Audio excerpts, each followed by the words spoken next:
हाय दोस्तों, मैं आशा करता हूँ आपका एग्जाम्स की तैयारी जो है बहुत अच्छी तरह से चल रही होगी, जिसका मैं इंपॉर्टेंट क्वेश्चन लगातार अपलोड कर रहा हूँ। आप सभी को वीडियो जो है वॉच करते चलिए, क्योंकि यही सब क्वेश्चन जो है आपको डायरेक्ट एग्जाम्स में देखने को मिलेगी। चलिए टाइम को वेस्ट ना करते हुए आज का पहला सवाल यहाँ पर देख पा रहे होंगे कि निम्नलिखित में से कौन भारत में एक राज्य के राज्यपाल की नियुक्ति करता है। कोई भी राज्य में, भारत के जितने भी राज्य हैं उसके राज्य में राज्यपाल की नियुक्ति कौन करता है। तो देखिए, राज्यपाल की नियुक्ति जो है वो कौन करता है। केंद्र सरकार जो है अपना वहाँ पर कैंडिडेट भेजता है, जो राष्ट्रपति के द्वारा नियुक्त किया जाता है। कौन उसको भेजता है? केंद्र सरकार जो है वो नियुक्ति करता है। वहाँ पर राज्य की राज्यपाल जो है वो उसको चुनने का काम कौन करता है? केंद्र सरकार के द्वारा किया जाता है। और नियुक्ति किसके द्वारा किया जाता है? तो वो होता है राष्ट्रपति के द्वारा। ठीक है, ये अच्छी तरह से याद रखिएगा, किसके द्वारा किया जाता है? राष्ट्रपति के द्वारा। कौन भेजता है उसको? केंद्र सरकार उसको अपना कैंडिडेट वहां पर भेजती है। ठीक है, हमारा आंसर हो जाएगा ऑप्शन नंबर 3, केंद्र सरकार। चलिए अगला क्वेश्चन यहाँ पर देख पा रहे हैं कि अधिकांश दुर्गम क्षेत्रों में और आपदाओं के समय लोगों को बचाने और भोजन, जल, कपड़ा, दवाओं को वितरित करने के लिए यातायात का कौन सा साधन बेहद उपयोगी होता है। जैसे कि मान लीजिए कोई भी आपदा हो गया, बाढ़ हो गया या भूकंप हो गया, इसमें जो है जल्द से जल्द वहाँ पर जो है राहत शिविर के लिए जो आवश्यकताएं ज़रूरी चीज़ है उसको पहुँचाने के लिए सबसे आसान और सबसे सुगम कौन सा मार्ग जो है सही रहता है। तो वो होता है वायु मार्ग। क्यों? क्योंकि वायु मार्ग जो है कहीं भी आसानी से जा सकता है और वहाँ पर उतर करके उसको जो है, जैसे कि बाढ़ है, बाढ़ के पानी के बीच में तो रेल, सड़क और जलमार्ग तीनों यूज नहीं हो सकता है, लेकिन वायु मार्ग जो है वहाँ पर पहुँच सकता है। या कोई भूकंप त्रासदी हो गई हो, वहाँ भी वायु मार्ग आसानी से वहाँ पर पहुँच सकता है। क्योंकि हमसे पूछा गया था कि कौन सा साधन बेहद उपयोगी होगी, तो होगा वो वायु मार्ग जो है बहुत ही उपयोगी होगा वहाँ। ठीक है, कोई भी आपदाओं में। चलिए अगला क्वेश्चन यहाँ पर देख पा रहे होंगे कि निम्नलिखित कथनों में से ऊर्जा संसाधन पर असत्य कथन का चयन करना। असत्य मतलब गलत, यहाँ पर हमको चुनना है। इसमें जो भी ऑप्शंस गलत होगा वही हमारा यहाँ पर आंसर हो जाएगा। ठीक है, चलिए अगला को यहाँ पर ऑप्शन देख लेते हैं। पहला ऑप्शन है बायोगैस ग्रीन हाउस का प्रभाव का कारण होती है, जो बिल्कुल सही है। बायोगैस जब बनता है, जैसे कि गोबर से जो बनता है, उसमें ग्रीन हाउस भी वहाँ पर प्रभाव करता है, बनता है वहाँ। सौर ऊर्जा नवीनीकरण है, जो बिल्कुल सही है। सौर ऊर्जा जो है, सौर ऊर्जा कभी जो है ख़त्म नहीं होता है, उसको हम लोग बार बार यूज कर सकते हैं, इसलिए उसको नवीनीकरण ऊर्जा भी कहते हैं। सौर ऊर्जा, पवन ऊर्जा, तापीय ऊर्जा, ये सब क्या है? नवीनीकरण है। ज्वारीय ऊर्जा समाप्य है। ज्वारीय ऊर्जा जो है वो समाप्त नहीं होती है, ये गलत है। ज्वारीय ऊर्जा जो है वो कभी समाप्त नहीं होती है। ठीक है, पवन ऊर्जा प्रदूषण मुक्त होता है, जो बिल्कुल सही है। तो हमसे यहाँ पर असत्य पूछा था, असत्य कौन हुआ? ऑप्शन नंबर 3, ज्वारीय ऊर्जा जो है समाप्य होता है, ये गलत है। यही हमारा यहाँ पर आंसर हो गया, क्योंकि हमसे आंसर कौन सा पूछा था?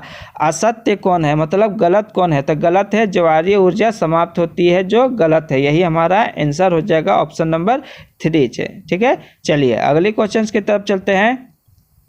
वात दिग्दर्शी का प्रयोग क्या मापने के लिए किया जाता है? वाक दिग्दर्शी जो होता है, वाक दिग्दर्शी, ये जो है वो वायु दिशा को मापने में होता है। क्या? पवन दिशा को मापने का यूज किससे होता है? वायु दिशा से। क्या बोलते हैं उसको? वाक दिग्दर्शी कहते हैं। वात दिग्दर्शी के द्वारा पवन दिशा का जो भी डायरेक्शन होता है उससे हम लोग पता करते हैं, वायु दिशा उसको कहा जाता है। ठीक है, चलिए अगला क्वेश्चन यह देख लेते हैं। क्वेश्चन है कि 1997 में भारतीय उच्चतम न्यायालय ने विशाखा निर्देश, इससे पहले हम लोगों ने DK बसु का निर्देश देखा था, जो अदालत, ये जो पुलिस स्टेशन में जो किसी को गिरफ्तारी होती है उसमें क्या क्या किया जाता है, उसको बोलते हैं DK बसु निर्देश। और हमसे आज पूछा है 1997 उच्चतम न्यायालय ने विशाखा निर्देश। विशाखा निर्देश क्या था कि कार्यस्थल, मतलब जो भी कार्यस्थल है वहाँ पर महिलाओं के साथ जो यौन उत्पीड़न होता है उसके मामले में जो यहाँ पर एक जो है यहाँ पर निर्देश दिया गया था। तो देखिए यहाँ कौन सा ऑप्शन होगा? ऑप्शन नंबर 3, कार्यस्थल पर जो उनके द्वारा यौन उत्पीड़न को बचाने के लिए होता है। ये निर्देश दिया गया था किसमें? विशाखा निर्देश में दिया गया था 1997। किसके द्वारा दिया गया था? भारतीय उच्च न्यायालय के द्वारा दिया गया था विशाखा निर्देश, जो एक है कार्यस्थल में यौन उत्पीड़न के मामले का एक डिटेल था वो, ठीक है। और डीके बसु था पुलिस स्टेशन में क्या किया जाता है, कैसे करना चाहिए, उसका डिटेल दिया गया था डीके बसु निर्देश में, ठीक है। ये दोनों में से एक जो निर्देश है उससे एक क्वेश्चन आपको एग्जाम्स में डायरेक्टली देखने को मिलेगी, ठीक। चलिए अगला क्वेश्चन यहाँ पर देख पा रहे होंगे कि भूगोल की वह शाखा जो विशिष्ट मानव जनसंख्या की संरचना के विषय से संबंधित है क्या कहलाती है? आप यहाँ पर अच्छी तरह से क्वेश्चंस को देखिएगा। क्या बोला? मानव जनसंख्या की संरचना के विषय से संबंधित है, तो उसको बोलते हैं जनसांख्यिकी। क्या बोलते हैं? जनसांख्यिकी, क्योंकि यहाँ पर बात हो रहा है वो विशिष्ट मानव जनसंख्या की संरचना से विषय से संबंधित है। तो मानव जनसंख्या किस में होगा? जनसांख्यिकी में जो है मानव की जनसंख्या के बारे में होता है, जो भूगोल की एक क्या है? भूगोल की एक शाखा है, ठीक। हमारा आंसर हो जाएगा ऑप्शन नंबर 3, ठीक है। दोस्तों आपको वीडियो कैसा लगता है जरूर बताइएगा, और अपना जो एक यहाँ पर कीमती जो लाइक, शेयर और चैनल को सब्सक्राइब जरूर से जरूर यहाँ पर कर दीजिएगा, ठीक है। चलिए अगला क्वेश्चन यहाँ पर देख पा रहे होंगे कि वायुमंडल की निम्नलिखित में से कौन सी परत रेडियो तरंगों के लिए संरचना में मदद करती है? देखिए वायुमंडल जो पृथ्वी के चारों तरफ क्या होती है? वायुमंडल से घिरा हुआ है, और ये जो वायुमंडल है वो टोटल 5 भागों में बटा होता है, ठीक है। कौन कौन से हैं और किसमें क्या होता है मैं उसको अच्छी तरह से यहाँ पर बता देता हूँ। देखिए सबसे पहले बात कर लेते हैं, सबसे पहले निचला जो परत होता है उसको बोलते हैं क्षोभ मंडल। क्या बोलते हैं? क्षोभ मंडल। क्षोभ मंडल में जो है वो होती है मौसमी घटनाएं, मतलब वर्षा होना, बादल होना, ये सब कहाँ होता है? क्षोभ मंडल में होता है। क्षोभ मंडल के ऊपर में आता है समताप मंडल। समताप मंडल में जो है वो यहाँ पर क्या होता है? वायु जो है यहाँ पर टेम्परेचर जो है वो समान होता है, यहाँ कोई भी मौसमी घटनाएं नहीं होती, इसीलिए यहाँ पर क्या होता है? वायुयान उड़ती है, मतलब जहाज यहाँ पर उड़ता है। इसके बाद तीसरा आता है यहाँ पर मध्य मंडल। तीसरा क्या आता है? मध्य मंडल, ठीक है। मध्य मंडल में क्या होता है? जो भी उल्का पिंड जो आती है आकाश में, अंतरिक्ष से जो भी उल्का पिंड आती है वो यहाँ आकर के जल जाती है, नष्ट हो जाती है उल्का पिंड यहाँ पर। मध्य मंडल के ऊपर में आती है आयन मंडल। आयन मंडल या फिर उसी को बोला जाता है वाह्य मंडल। आयन मंडल या वायुमंडल, इसमें क्या होता है? इसमें रेडियो तरंगे होती हैं। रेडियो तरंगे का काम इसमें होते हैं, और सैटेलाइट्स के जितने भी वर्क, सैटेलाइट जो लॉन्चिंग होती है वो भी कहाँ होता है? मध्य मंडल में ही होता है। इससे ऊपर होता है बरही मंडल। लास्ट जो 5वां है बरही मंडल, इसमें क्या होता है? इसमें जो है हाइड्रोजन और हीलियम की गैस की जो मात्रा है वो सबसे ज़्यादा यहाँ पर पाया जाता है। मैंने 5 मंडल यहाँ पर बता दिया, और हमसे पूछा था कौन सी परत में रेडियो तरंगे के संचरण होता है? अभी मैंने बताया था कि रेडियो के संचरण जो है वो कहाँ होती है? वायुमंडल में। वायुमंडल या इसी को बोलते हैं क्या? आयन मंडल। आयन मंडल बोलिए या वायुमंडल बोलिए, इसी में जो है रेडियो के तरंगे का संचरण जो है यहाँ पर होता है, ठीक है। हमारा आंसर हो जाएगा यहाँ पर वायुमंडल, ठीक। बरही नहीं, बरही सबसे अंतिम है जिसमें हाइड्रोजन और हीलियम पाया जाता है। यह है वायुमंडल या इसी को आयन मंडल बोलते हैं। इसमें क्या होता है? रेडियो तरंगे होती है यहाँ पर, और सैटेलाइट्स के वर्क भी यहीं पर होता है, ठीक। समताप मंडल में क्या होता है? जहाज उड़ता है। मध्य मंडल में क्या होता है? उल्का पिंड यहाँ पर नष्ट होता है, ठीक है। चलिए तो हमारा आंसर हो जाएगा यहाँ पर ऑप्शन नंबर 3 वायुमंडल।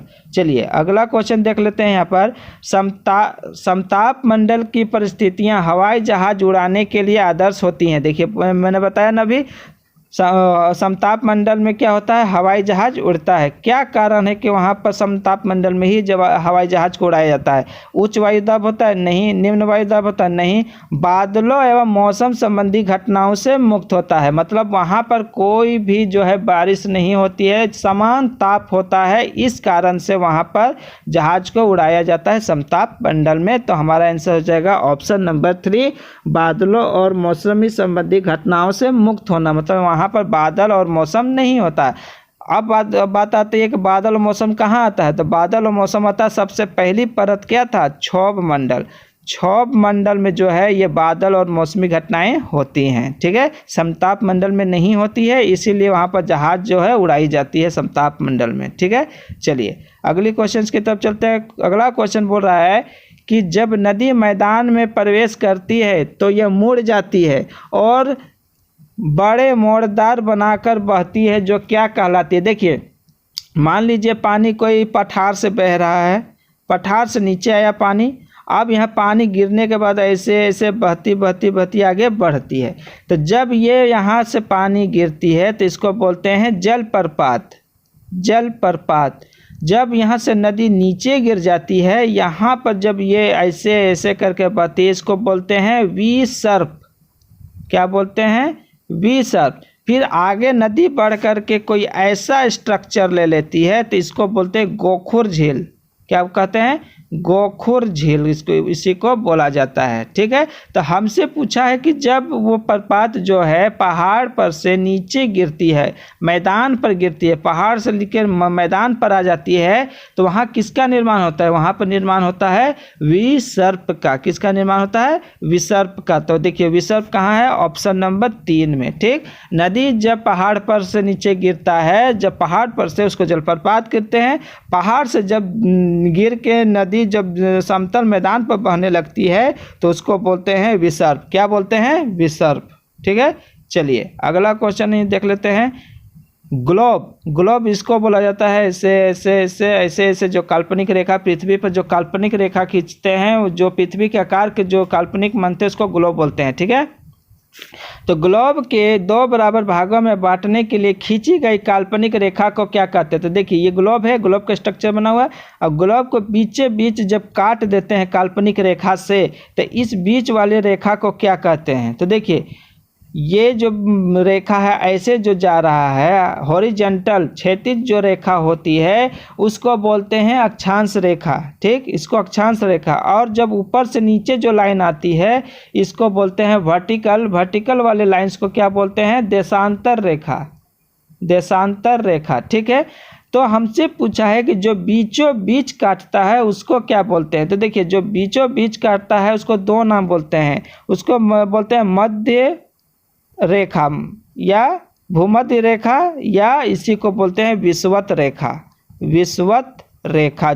जब इसको काट देंगे तो आधा ऊपर वाला हिस्सा हो गया, आधा नीचे, उत्तरी अक्षांश और दक्षिणी अक्षांश में बट जाता है। क्यों, क्योंकि ये विषुवत रेखा के जो समानांतर लाइनें होती हैं उसको बोला जाता है अक्षांश रेखा, ठीक है। तो इसका ऊपर वाले को बोलते हैं उत्तरी अक्षांश, नीचे वाले को बोलते हैं दक्षिणी अक्षांश। तो हमसे पूछा है बीच वाले को क्या कहते हैं। तो जो बीच में पूरे काटता है उसको बोलते हैं भूमध्य रेखा या विषुवत रेखा। तो देखिए ऑप्शन नंबर 1 में आप देख पा रहे होंगे विषुवत रेखा यहाँ दिया हुआ है, या फिर अगर भूमध्य रहेगा तो वो भी हमारा आंसर होगा, ठीक है। चलिए अगले क्वेश्चन देख लेते हैं।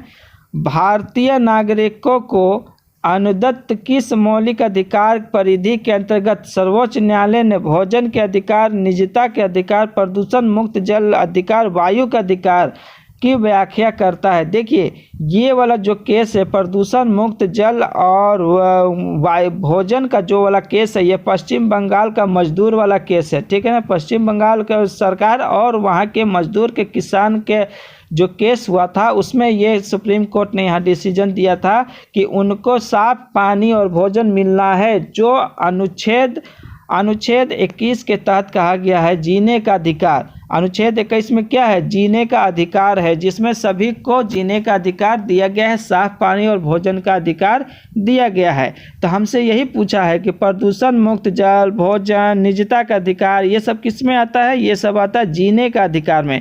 तो जीने का अधिकार किस में है, अनुच्छेद 21 में, जो ऑप्शन नंबर 2 में दिया हुआ है। चलिए मैं यहाँ चारों अनुच्छेद के व्याख्या कर देता हूँ। 19 में क्या है, 19 में जो है वो बोलने की स्वतंत्रता है, जिसमें 19 का ए में जो है वो न्यूज़ जो आता है, न्यूज़ जो भी जितने भी न्यूज़ रिपोर्टर या न्यूज़ हैं वो बोलने की स्वतंत्रता के अंतर्गत ही आती है। तो ये जो 19 है वो बोलने की स्वतंत्रता में आती है। 21 में क्या है, जीने का अधिकार होता है। 14 में जो है वो समानता का अधिकार है। और अनुच्छेद जो है यहाँ पर 20 जो है वो शिक्षा से रिलेटेड आता है। ठीक है, चलिए, तो हमारा यहाँ पर आंसर हो जाएगा अनुच्छेद 21 जो है वो जीने का अधिकार है। ठीक, चलिए अगला क्वेश्चन देख लेते हैं। निम्नलिखित में से ग्लोब के बारे में सही कथनों का चयन कीजिए। ग्लोब अभी मैंने जो यहाँ पर बताया था, पृथ्वी का काल्पनिक जो डिजाइन है उसको ग्लोब बोलते हैं। ठीक, तो ग्लोब पर अक्षांश और देशांतर रेखाएं खींची होती हैं। जे देखिए, ये वाला अक्षांश और ये वाला देशांतर। ठीक, ये सही है। यह अपने अक्ष पर झुकी हुई है। जी, यह अपने अक्ष पर झुकी हुई है। कितना, 23.5 डिग्री जो है वो अपने अक्ष पर झुकी हुई रहती है। यह पृथ्वी का वास्तविक प्रतिरूप है? नहीं, यह पृथ्वी का काल्पनिक प्रतिरूप है। पृथ्वी के जैसा स्ट्रक्चर बनाया हुआ है, यह वास्तविक नहीं है। यह अंडाकार कृति होता है? नहीं, यह अंडाकार नहीं होता है। ठीक है, यह अंडाकार नहीं होता, यह क्या होता है, जियोड होता है। देखिए, इसे गोल होता है, ऊपर से हल्का चपटा, नीचे में हल्का सा चपटा होता है। सॉरी दोस्तों, में एक हल्का सा डिस्टर्ब हो गया। यहाँ पे जो रेखाएं जो होती है वो काल्पनिक होती हैं। अक्षांश रेखा और देशांतर रेखा जो है वो काल्पनिक होती है, लेकिन जो ये स्ट्रक्चर है, ये जो प्रतिरूप है, ये पृथ्वी का वास्तविक प्रतिरूप है। मतलब पृथ्वी जो है ऐसा ही दिखता है, उसका असली वास्तविक रूप ये बनाया जाता है। तो ऑप्शन जो नंबर 3 था वो सही था। ठीक है, लेकिन जो ऑप्शन नंबर डी जो है वो गलत है। ये अंडे का आकार का नहीं होता, ये पृथ्वी का वास्तविक प्रतिरूप होता है जो 23.5 डिग्री जो है झुका हुआ है। और पृथ्वी का जो स्ट्रक्चर है उसको क्या बोला जाता है, जियोइड बोला जाता है। जियोइड, भूदाब जिसको बोलते हैं, भूदाब। ठीक है, पृथ्वी का आकार कैसा है, जियोइड है, भूदाब है। ठीक है, ऊपर से हल्का सा दबा हुआ, नीचे से हल्का सा दबा हुआ। ठीक, तो यहाँ पर कौन कौन सा सही हो गया, 1, 2 और 3 सही हो गया। चौथा जो है वो गलत है, अंडा के आकार का नहीं होता है। ठीक, तो option number A B C option number 4 में दिया हुआ जो हमारा बिल्कुल यहाँ पर सही हो जाएगा। ठीक, चलिए अगले क्वेश्चन की तरफ चलते हैं। स्थल का एक संकरा भाग जो 2 बड़े स्थल भागों को एक दूसरे से जोड़ती है, इसको क्या कहते हैं। जैसे कि मान लीजिए ये कोई भाग है, ये कोई भाग है, स्थल भाग, और ये दोनों का जो छोटा छोटा जो पार्ट है एकदम पतला सा जगह पर जो मिलता है, ये मान लीजिए ये दोनों यहाँ पर आकर के मिला, ये एक अलग देश है, ये अलग देश है, इसका जगह यहाँ पर, इसका जगह यहाँ पर आकर के पतला सा एकदम जगह आकर के मिलता है, उसको क्या कहते हैं, उसको बोलते हैं स्थल संधि। क्या बोलते हैं, स्थल संधि। जब कोई दो दोस्त या कोई भी जगह का जो पतला सकरा जो जगह है वो आकर के मिलती है, उसको स्थल संधि कहते हैं। अगर वो जो 2 जगह या 2 देश जल के द्वारा सटा हुआ हो उसको जल संधि कहते हैं। ठीक है, तो यहाँ पर क्या बोला, स्थल भागों के द्वारा एक दूसरे को जोड़ता है, मतलब स्थल से जगह जोड़ता है, उसको बोलते हैं स्थल संधि। क्या बोलते हैं, स्थल संधि। हमारा आंसर हो जाएगा ऑप्शन नंबर 2 स्थल संधि। ठीक, चलिए अगला क्वेश्चन से यहाँ पर देख पा रहे होंगे कि गल्फ स्ट्रीम गर्म सागरीय जलधारा है। ये बिल्कुल सही है। गल्फ स्ट्रीम जो है गर्म जलधारा, महासागरीय जलधारा है, और ये भूमध्य रेखा के उत्तर और दक्षिण वाले एरिया में जो है वो एस्टेब्लिश्ड होता है, इसलिए यहाँ के पानी जो है क्या होती है, गर्म होती है। गल्फ स्ट्रीम कैसी जलधारा है, तो गर्म जलधारा है। ये क्वेश्चन बहुत अच्छा है। देखिए पहला ऑप्शन है ध्रुवों से भूमध्य रेखा की ओर चलती है, नहीं, पहला ऑप्शन गलत है।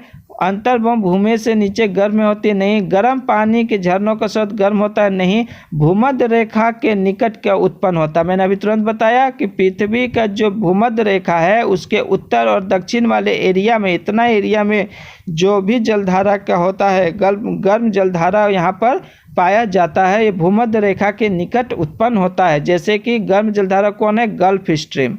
गल्फ स्ट्रीम कैसी जलधारा है, गर्म जलधारा है। ठीक है, लिब्राडोर कैसे है, लिब्राडोर जो है वो ठंडी जलधारा है।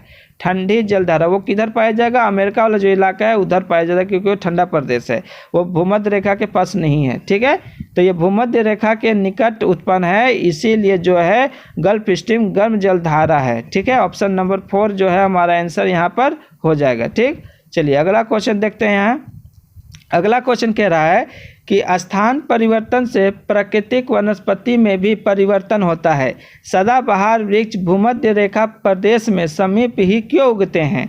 देखिए क्या बोल रहा है कि जैसे जैसे इन्वायरमेंट चेंज होता है वैसे वैसे उसका वनस्पति पर भी फर्क पड़ता है। जैसे कि मैं ठंडा प्रदेश में जो है ठंडी फसलें होती हैं और वहाँ की जो फल भी हो वहाँ ठंडी है। जैसे कि एप्पल जो है वो कहाँ होता है? ठंडा प्रदेश में होता है, गर्म प्रदेश में होगा नहीं। उसी तरह चाय जो है वो ठंडा में होता है और कॉफ़ी जो है गर्म प्रदेश में होता है। तो वही बोल रहा है कि क्या कारण होता है। तो देखिए यहाँ किसका कारण पूछा है? सदाबहार वृक्ष भूमध्य रेखा के समीप ही क्यों होता है? सदाबहार वन जो होते हैं वो भूमध्य रेखा के आसपास वाले एरिया में ही क्यों उगता है सदाबहार वन? तो देखिए भूमध्य रेखा में क्या होता है, यहाँ टेम्परेचर क्या होता है? हाई होता है, टेम्परेचर हाई होता है। साथ ही साथ यहाँ पर टेम्परेचर हाई होने के कारण पानी जलवाष्प बन जाता है, जिसके कारण क्या होता है? बहुत ज़्यादा वर्षा होती है। तो बहुत ज़्यादा वर्षा और बहुत ज़्यादा गर्मी होने के कारण यहाँ के जो भी पौधे हैं वो क्या होते हैं? पेड़ पौधे सदाबहारीय वृक्ष होते हैं। ठीक है, तो किसके कारण? हाई टेम्परेचर और हाई वर्षा के कारण। तो भारी वर्षा और उच्च तापमान के कारण जो है यहाँ की जो वृक्ष हैं वो क्या होते हैं? सदाबहार वृक्ष होती हैं भूमध्य रेखा के समीप। भूमध्य रेखा में हम क्यों होता है? क्योंकि यहाँ का सूर्य जो है, सूर्य का लाइट जो है डायरेक्टली यहाँ पर पड़ती है, इसलिए इस एरिया जो है वो गर्म होता है। ठीक, तो भारी वर्षा और उच्च तापमान के कारण सदाबहार वृक्ष यहाँ पाए जाते हैं भूमध्य प्रदेश में। दोस्तों ये आज की आखिरी क्वेश्चन थी। इसी तरह जो है मैं इंपॉर्टेंट क्वेश्चन सीरीज चल रहा है, बहुत ही इंपॉर्टेंट क्वेश्चन से दोस्तों ये डायरेक्टली आपको एग्जाम्स में देखने को मिलेगी। दोस्तों आपको वीडियो कैसा लगता है जरूर से जरूर कमेंट सेक्शन में आप लोग जरूर बताइएगा और एक लाइक शेयर और अपने दोस्तों से जो है ये भी चैनल को सब्सक्राइब करवा दीजिएगा। ठीक है, चलिए मिलते हैं अगली वीडियो में, तब तक के लिए थैंक यू, धन्यवाद।